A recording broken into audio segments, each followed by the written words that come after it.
You know what's weird? We have this image in our heads of what a genius looks like. They're the person dominating every conversation, solving equations on a whiteboard, correcting everyone in the room with some obscure fact nobody asked for. Basically, a walking encyclopedia with no social skills and a superiority complex.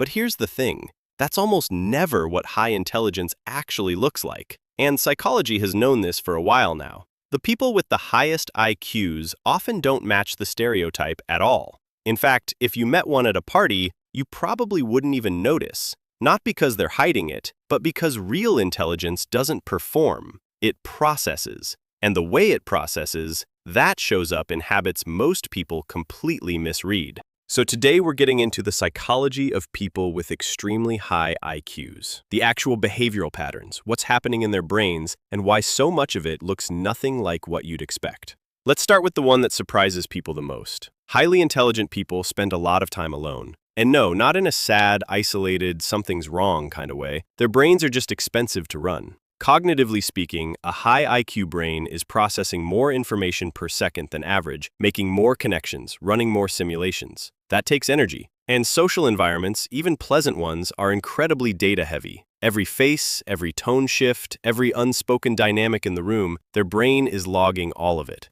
So solitude isn't avoidance, it's maintenance. Researchers at the London School of Economics actually found something fascinating. People with higher intelligence reported less life satisfaction from frequent socializing than their peers.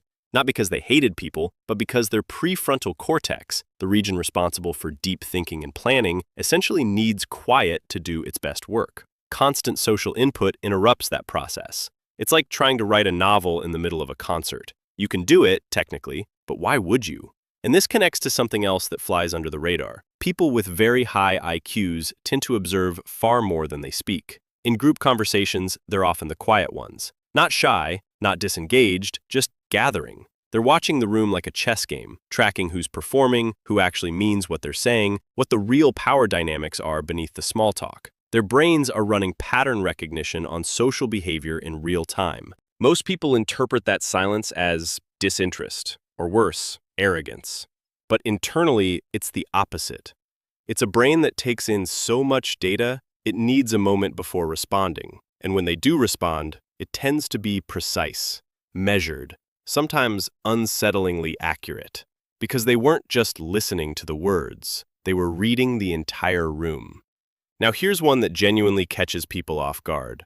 Highly intelligent individuals are often the first to say three words most people avoid like they're a disease. I don't know. Sounds counterintuitive, right? If you're so smart, shouldn't you know more? But this is where it gets psychologically interesting.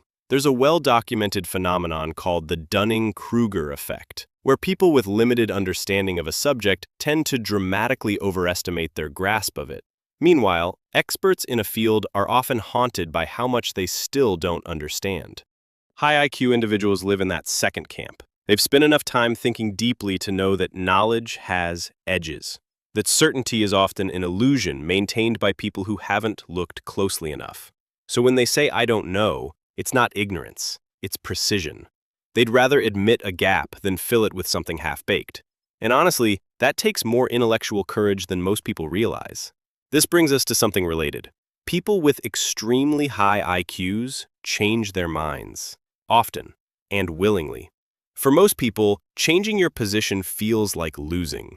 It feels like admitting you were wrong, which our egos interpret as a threat. But a high IQ brain treats beliefs differently. Beliefs aren't identity, they're working models, temporary explanations that should be updated the moment better evidence shows up. Psychologists link this to cognitive flexibility, the ability to shift between mental frameworks depending on new input. It's one of the strongest markers of advanced problem-solving ability, and it's exactly why intelligent people can seem inconsistent to others. Last week, they held one position. This week, it's different. But that's not indecisiveness. That's a brain that values accuracy over comfort. A brain that would rather be right eventually than feel right immediately. Here's something that sounds almost contradictory, given everything I just said. These same people who process the world so carefully also tend to overthink the smallest things. An offhand comment from a colleague, a text message that was slightly shorter than usual, whether the cashier's tone meant something or nothing. Their analytical engine doesn't have an off switch. The same wiring that lets them solve complex problems is the same wiring that dissects a 2-sentence email for 45 minutes. It's not anxiety necessarily, although it can look like it from the outside. It's a brain that treats every input as potentially meaningful. Every data point gets processed. And sometimes, the small ones take the longest because they're the most ambiguous. There's no clear answer, no resolution, just a loop of possibility that the brain keeps circling because it hasn't found a satisfying pattern yet. And then, almost paradoxically, these people often have a deeply developed sense of humor. Not just appreciation for comedy, but the ability to construct it. And this makes perfect sense when you understand what humor actually requires. To be genuinely funny, your brain has to recognize a pattern, set up an expectation, and then break it in a way that's surprising but still logically connected. That's pattern disruption, and it demands a level of cognitive processing most people underestimate. Studies published in intelligence research journals have found a clear link between higher IQ scores and more sophisticated humor comprehension.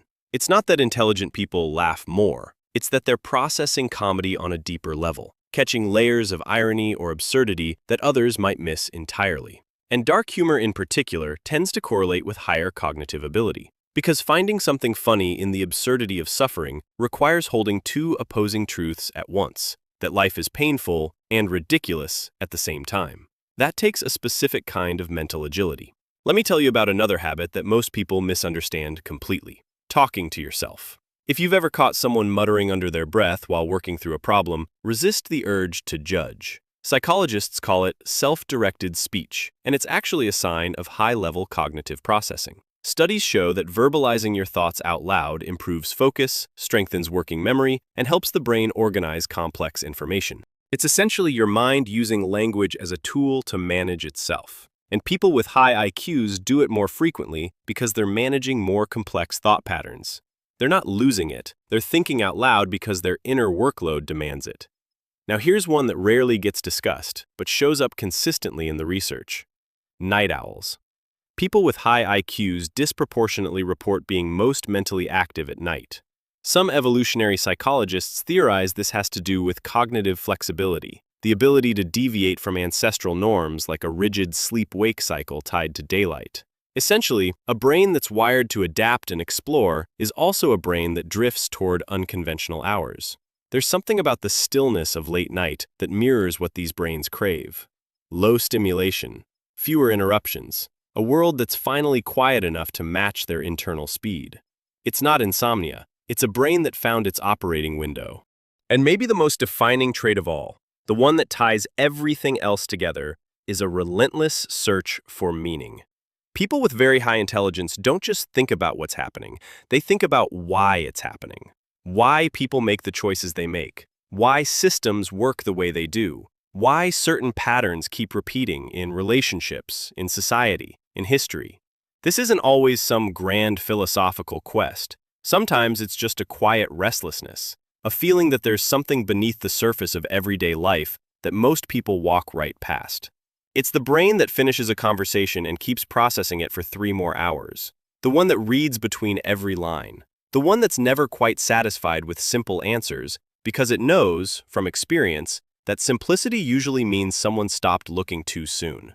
And here's where it all comes together. These habits, the solitude, the silence, the overthinking, the humor, the flexibility, the midnight thoughts, none of them look like what we've been taught intelligence is supposed to look like. They look like someone who's distracted, quiet, indecisive, maybe even strange. But underneath all of it is a brain that's doing exactly what it was built to do, processing the world at a depth most people never access. So if you recognize yourself in any of this, if you've ever been called too quiet or too intense or too in your head, maybe that's not something to fix. Maybe that's a mind doing what it does best, just in ways the world hasn't learned to recognize yet.